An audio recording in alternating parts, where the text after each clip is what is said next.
Hello my dear students, welcome back to a new session of editorial analysis. और हमेशा की तरह हम शुरू करेंगे अपना सेशन वोकैबुलरी से। वोकैब का इंपॉर्टेंस पता है ना, डायरेक्ट क्वेश्चंस आते हैं आपके एग्जामिनेशन में। और साथ ही साथ एक और सेक्शन जो बहुत ही इंपॉर्टेंट है, आपको सिलेक्शन लेने में बहुत अच्छे से मदद करता है, वो है रीडिंग कॉम्प्रिहेंशन। रीडिंग कॉम्प्रिहेंशन में बच्चे अक्सर लास्ट में ध्यान देते हैं, लेकिन अगर आप स्मार्ट स्टूडेंट है, स्मार्ट एस्पिरेंट है, तो आप डे 1 से रीडिंग कॉम्प्रिहेंशन और वोकैबुलरी को फैक्टर इन करके चलेंगे अपने प्रेपरेशन में, और ये दिलाएगा आपको जल्दी से जल्दी सिलेक्शन।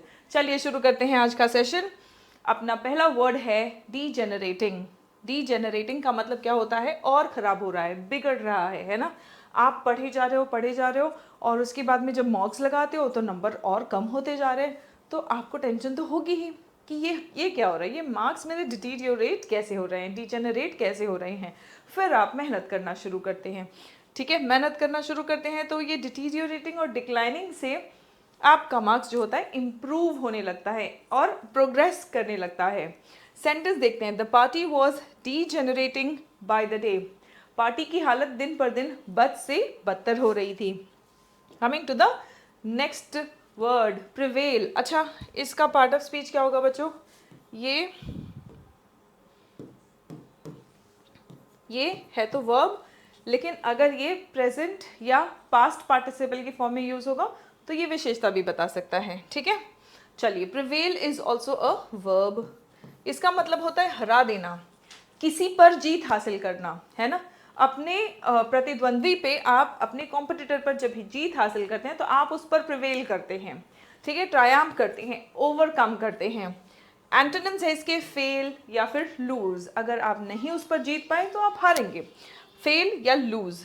ठीक है, लूज ये वर्ड याद रखना बच्चों, इसका भी प्रोनाउंसिएशन लूज है और इसका भी प्रोनाउंसिएशन लूज है। ठीक है, लेकिन ये एक वर्ब है जिसका मतलब है हारना या खो देना। हम कहते हैं ना कि आई लॉस्ट माई वॉलेट, है ना। So I lost my mobile. So lost, lose करना, वो ये वाला लूज करना होता है। मतलब या तो खो गया या तो हारना, दो मीनिंग है, दोनों बिल्कुल अलग अलग है। और ये LOOSE वाला लूज जो है, ये एक एडजेक्टिव है। इसका मतलब होता है ढीला, इसका मतलब होता है ढीला। ठीक है, सो आप मीनिंग के अनुसार वर्ड को यूज करेंगे, नहीं तो अर्थ का अनर्थ हो जाता है ना। सो यस, इसके एंटोनिम्स क्या है? फेल या फिर लूज। सेंटेंस देख लेते हैं आप।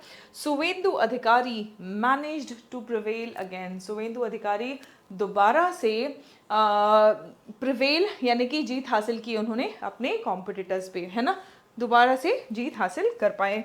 ठीक है, अंडरमाइन करना। अंडरमाइन करना मतलब धीरे धीरे कमजोर कर देना, धीरे धीरे वीकन कर देना, ग्रेजुअली डैमेज करना, वीकन करना। एंटोनिम क्या है? मजबूत करना, स्ट्रेंथन और सपोर्ट। स्ट्रेंथन और सपोर्ट ये एक वर्ब है। ठीक है, इसका सेंटेंस देखते हैं। Corruption undermined public trust. जो करप्शन है उसकी वजह से धीरे धीरे जनता का विश्वास खत्म हो गया, कमजोर हो गया। Corruption undermined public trust. ठीक है, सो देख सकते हैं आप, धीरे धीरे धीरे धीरे करके कम हो गया पब्लिक ट्रस्ट। अगर ये पब्लिक ट्रस्ट है जनता का, तो करप्शन की वजह से धीरे धीरे धीरे धीरे वो कम हो गया। चलिए देखते हैं अगला। Okay, before we move on to the next vocabulary, आपका टेस्ट बीच बीच में छोटा छोटा टेस्ट क्वेश्चंस पूछते जाएंगे। ठीक है, देखते जाएंगे कि आपको कितना याद है। Which word means becoming worse gradually. धीरे धीरे खराब होते जाए कोई चीज़, है ना, तो उसको क्या कहेंगे? कौन सा वोकैबुलरी यूज कर सकते हैं? प्रिवेल, डीजेनरेटिंग या फिर अंडरमाइंड। और इनमें कौन से वर्ब्स हैं आप मुझे कमेंट करके बताएंगे। ए वर्ब है, बी वर्ब है, सी वर्ब है या all of the above. ABC तीनों वर्ब्स हैं, आप मुझे कमेंट करके बताएंगे। ठीक है, चलिए। Now the next word, coercion. ION ending word है बच्चों, तो ये नाउन है। नाउन का सफिक्स है ना, याद है ना।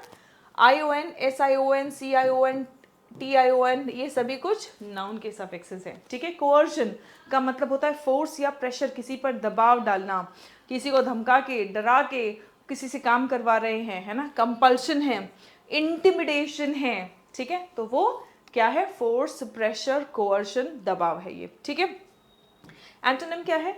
बात करके, मना के, बहला फुसला के उसके ऊपर छोड़ दिया कि भाई तुझे अगर ये बात मानना है तो मान, तुझे ये बात मानना पड़ेगा, इज कोअर्शन। ठीक है, मैंने तुम्हें ये समझा दिया, तुम्हारे सामने ये ऑप्शन है, तुम्हें जो करना है वो कर सकते हो। फ्रीडम है तुम्हारे पास, फ्रीडम ऑफ चॉइस है, है ना, तो वो एंटोनिम हो जाएगा। फ्रीडम ऑफ चॉइस नहीं है, मानना पड़ेगा, यही करना पड़ेगा तो करना पड़ेगा, दैट्स कोअर्शन। ठीक है, दबाव, राइट। देखो यहाँ पे अगर आप देख पा रहे हैं, ये पीछे वाला पर्सन जो है ये आगे वाले को धक्का दे रहा है, कोअर्शन है ये, है ना, कोअर्शन है। परस्यूएशन मतलब मनाना, फ्रीडम मतलब आपका चॉइस। ठीक है, the government allegedly relied on coercion.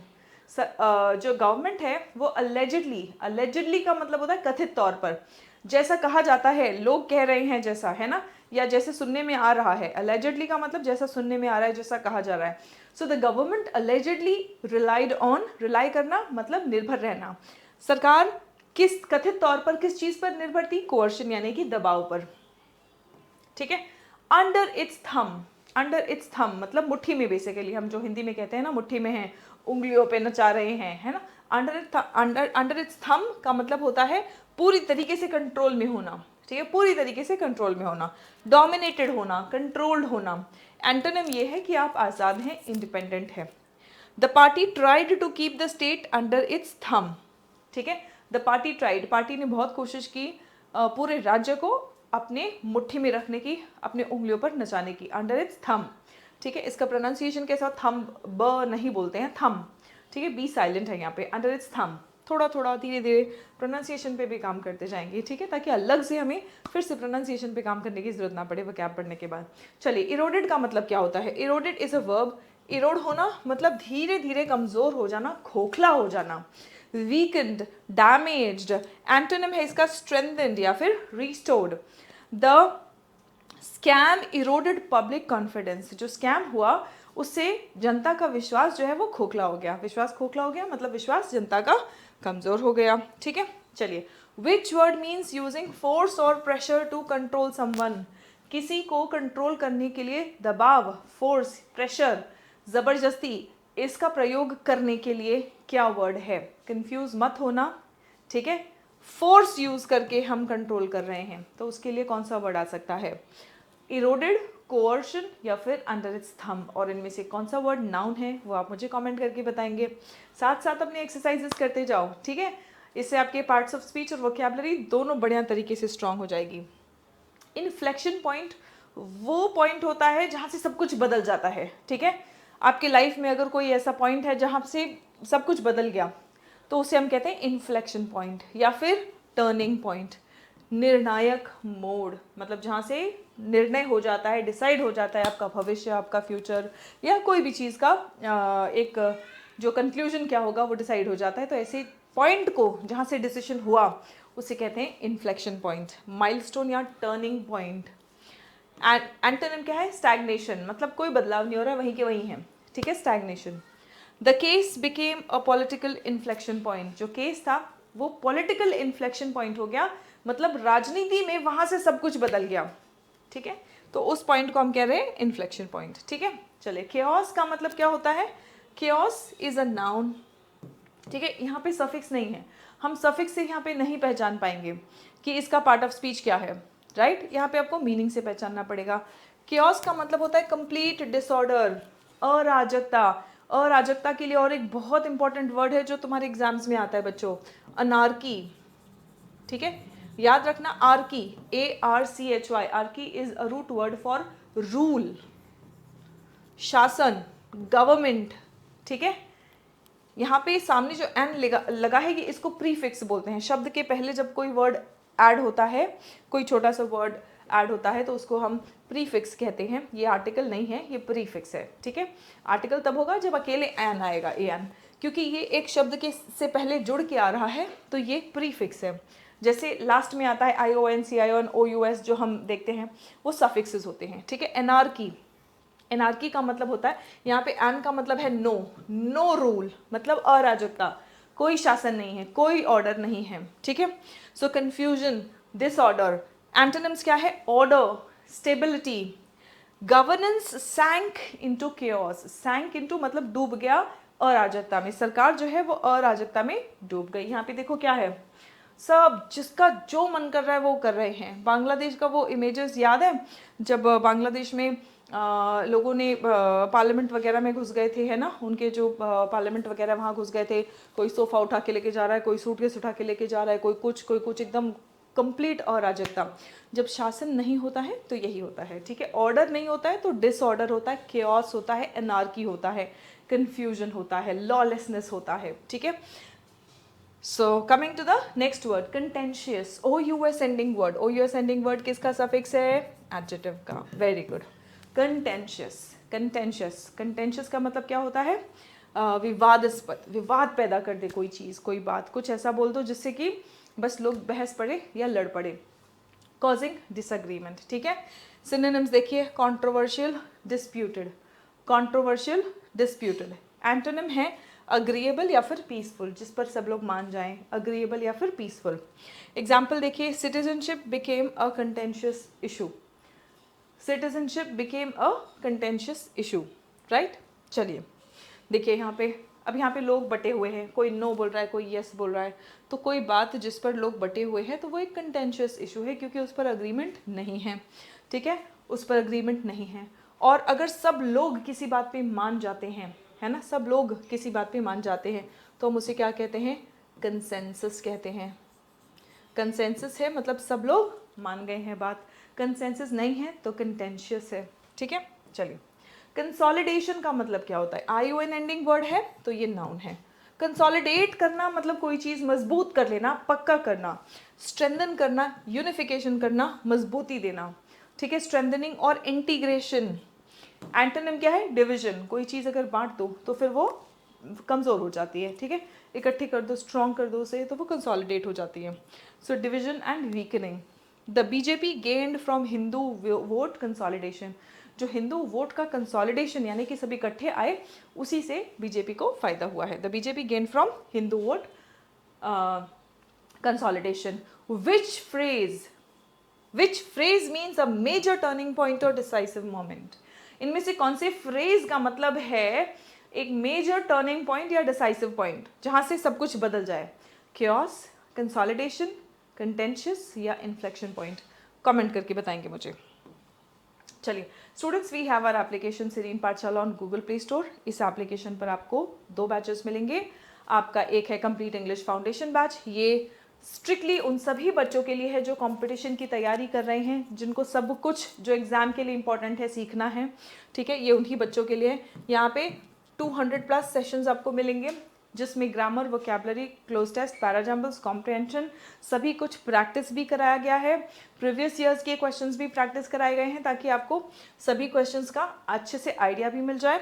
और आगे आपका स्पोकन इंग्लिश एक्सप्रेस बैच, जहाँ पे हम कम्युनिकेशन स्किल्स पर कॉन्फिडेंस हासिल करते हैं, जहाँ पे आपको बोलने में कॉन्फिडेंस या फ्लुएंसी नहीं है, तो उस चीज़ के लिए है आपका स्पोकन इंग्लिश एक्सप्रेस बैच। और आपका IBSA का बैच जो है टियर 3 का बैच, ये उन सभी बच्चों के लिए जिन्होंने टियर 2 का एग्ज़ाम दिया है और टियर 3 के लिए तैयार है। लेकिन टियर 2 का रिजल्ट आने के बाद ही आप डिसाइड कर पाएंगे कि आप टियर 3 दे पाएंगे या नहीं, ठीक है। पहली बार टियर 2 को जो है वो क्वालिफाइंग कर दिया है। अब तक जो भी बच्चे टियर 2 देते थे वो टियर 3 भी देते थे, तो कन्फ्यूजन मत रखना।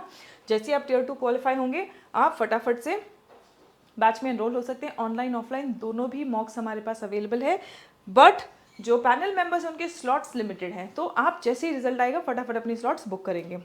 अब आते हैं एडिटोरियल पे। टेक ईस्ट मतलब पूर्व की ओर बढ़ें, take east.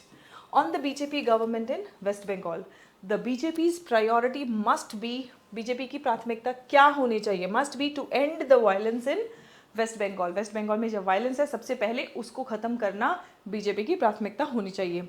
The Bharatiya Janata party's victory in West Bengal has long been in the making.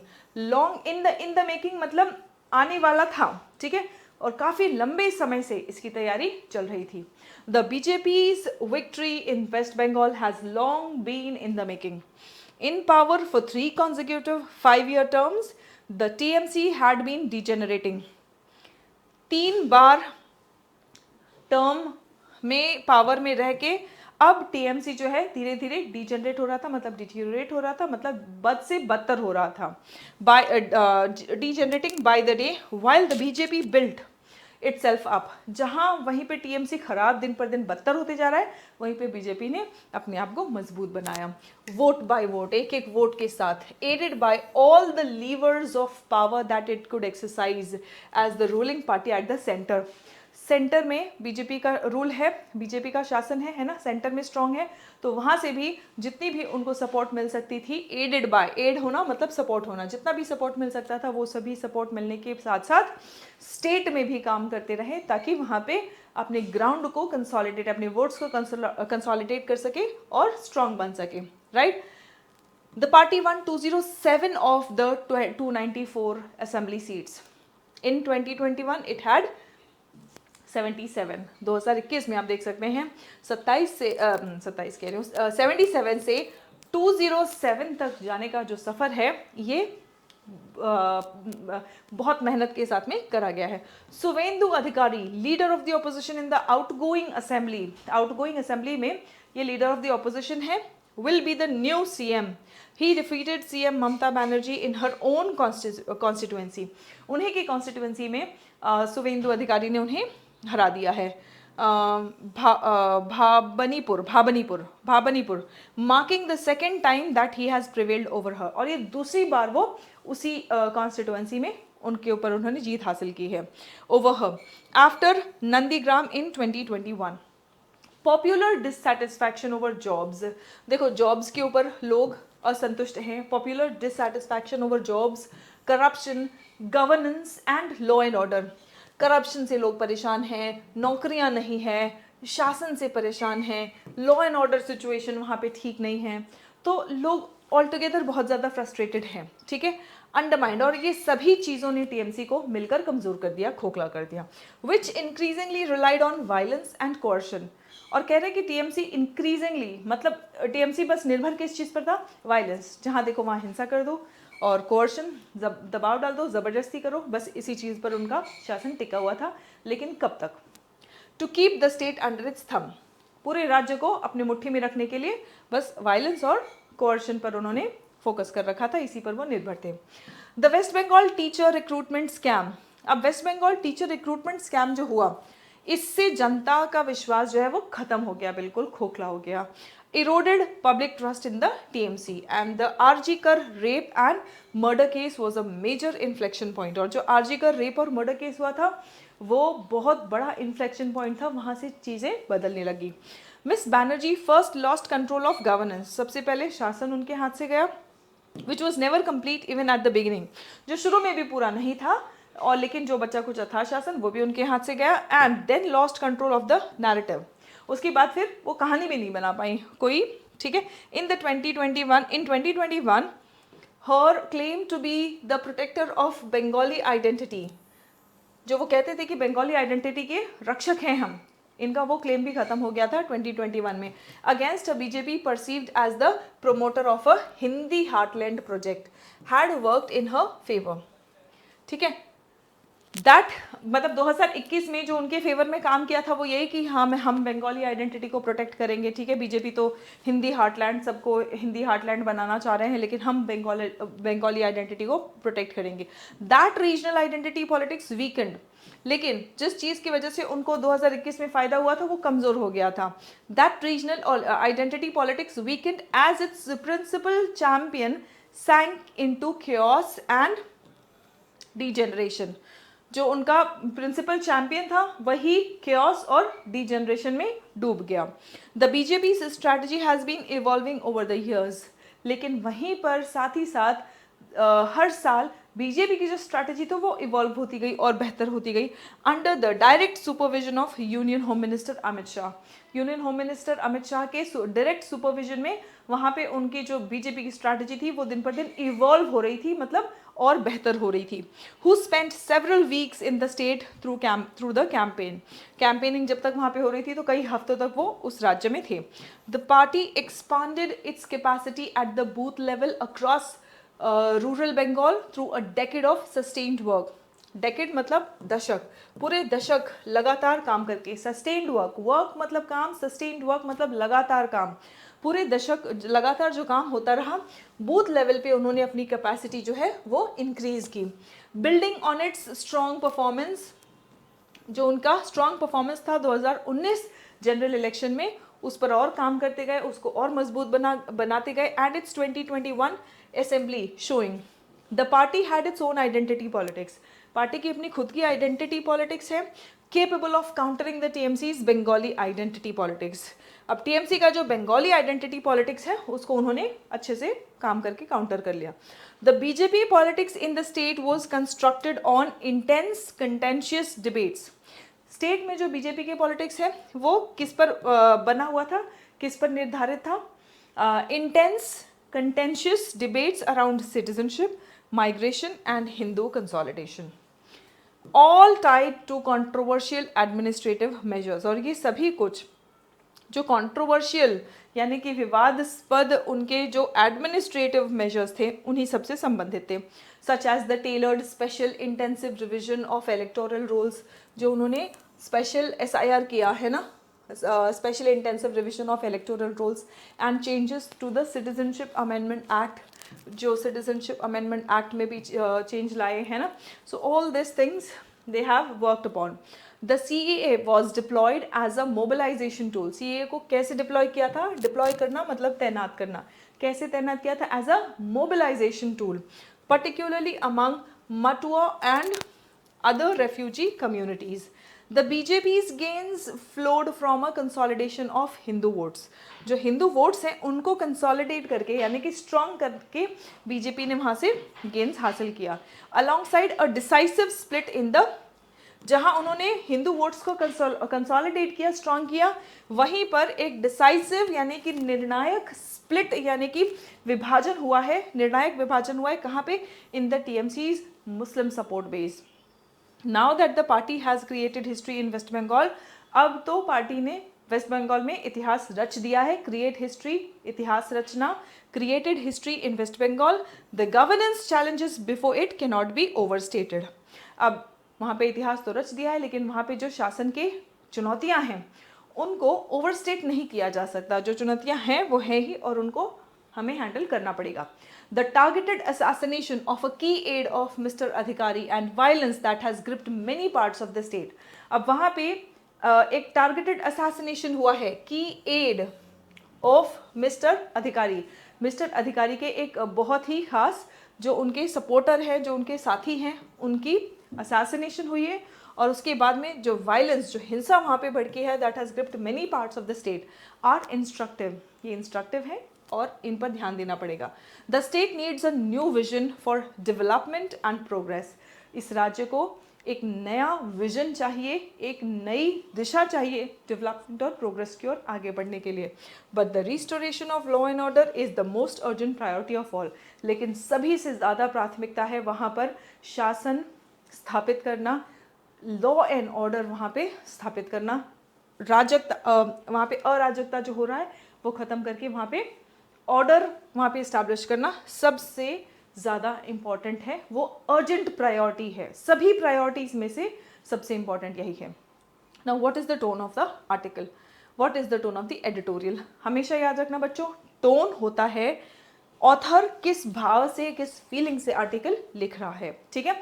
What is the tone of the editorial? Humorous, कहीं मजाकिया लगा आपको? किसी बात से लगा कि हमारा जो ऑथर है वो ह्यूमरस है? नहीं। रोमांटिक या कैजुअल भी नहीं है, वही बस बातचीत नहीं कर रहा है, ठीक है। एनालाइज कर रहे हैं, हर डिटेल को एनालाइज किया है कि कब क्या कैसे हुआ है, ठीक है। और कॉशनरी भी है, कॉशनरी मतलब सावधानी बरतने को कह रहे हैं।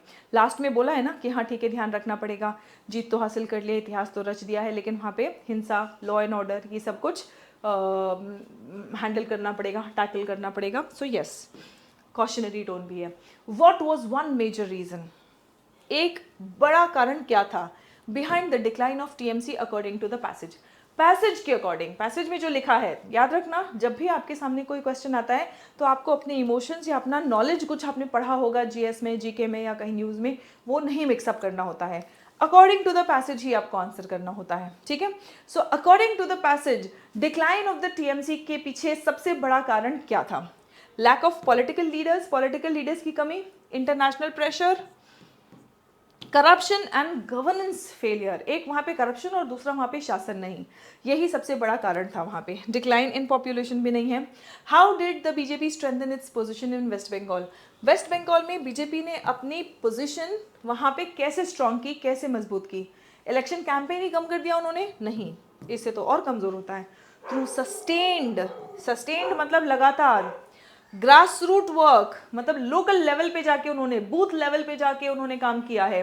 Grass root work and identity politics, identity politics पे उन्होंने काम किया है, ठीक है। बाय अवॉइडिंग लोकल इश्यूज, नहीं लोकल इश्यूज को आप, लोगों की, जनता की प्रॉब्लम को अवॉइड करके आप कभी भी पावर में नहीं आ सकते हैं।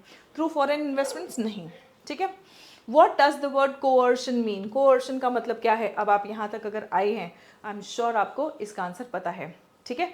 अब आप फटाफट से मुझे इसका आंसर कमेंट करके बताएंगे, ठीक है। मैं देखूंगी कौन कौन मेरे अच्छे बच्चे जिनको अभी तक अच्छे से यहाँ तक पहुँचे और उनको वोकैबुलरी याद है। फटाफट से आप मुझे कमेंट करके बताएंगे ये वर्ड का मीनिंग कौन सा है, वो भी कमेंट करके बताएंगे, और इसका पार्ट ऑफ स्पीच क्या है ये भी कमेंट करके बताएंगे, ठीक है। कमेंट करने क्यों कहती हूँ? क्योंकि जैसे आप कमेंट करते हो आपको चीज़ें याद रहने लगती हैं। यू आर जस्ट लिसनिंग, थोड़े टाइम के बाद में आप भूल जाओगे, but the moment you take some time, you put in some efforts in typing, वो आप दोबारा से उसको रिकॉल करते हो और मेमोरी स्ट्रांग हो जाती है उन वर्ड्स की, ठीक है ना। द बीजेपी हैव वन नहीं, has one. Winning V1 plus ING हम बिना हेल्पिंग वर्ब के नहीं यूज़ कर सकते हैं।